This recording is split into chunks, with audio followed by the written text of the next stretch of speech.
It seems obvious, but waterproofing and doing it well is really, really critical in terms of the durability of the bathroom going forward. So obviously in a wet area like this will be the shower, there'll be a rose here, there'll be a dumper here, lots of water, lots of waterproofing. But the floor is also a wet area as well.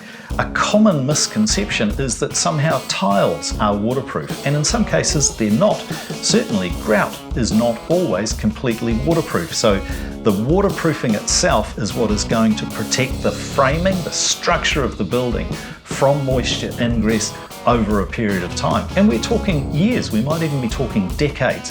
Successful waterproofing is also dependent on good preparation. So the floor's been rebuilt, the new tannalized plies down, the tile and slate underlays down, the jib aqualine is on, and all of this happens prior to the waterproofing. A couple of things to really pay attention to. One is the selection of the substrate. So jib aqualine, but also very specific detail around the fixing. That all relates to the weight of the tiles that will be fixed here to the shower.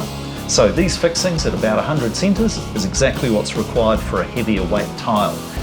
Tucked in behind here where these two sheets meet is a little metal angle that goes into the corner, and that helps lock the corner together, the actual studs, so that if there's any movement, it won't pull apart and potentially allow the waterproofing to tear and water to get through there. So that's tucked in behind here. Then there'll be the waterproofing over this entire surface.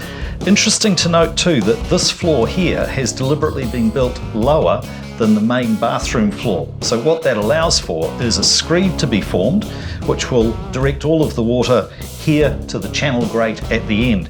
The waterproofing will go in, the screed will go on, another layer of waterproofing over the top. It's really important too that the waterproofing extends up the wall, so typically it's 150 millimeters around the perimeter, so that if there was a flood, that water doesn't then trickle through and get into the wall framing. Also, waterproofing should be done by someone who is qualified and licensed to apply that particular waterproofing.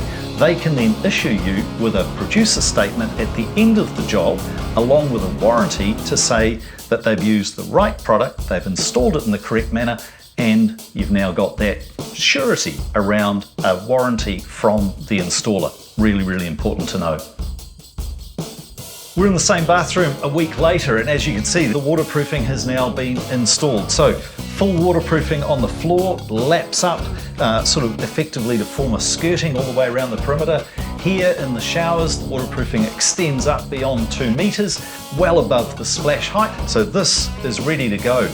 All of this is about ensuring that in a wet area like a bathroom, that water, if it soaks through the tile, through the grout and so on, that it doesn't get into the walls. The walls are protected by the waterproofing. That's why the waterproofing is so important.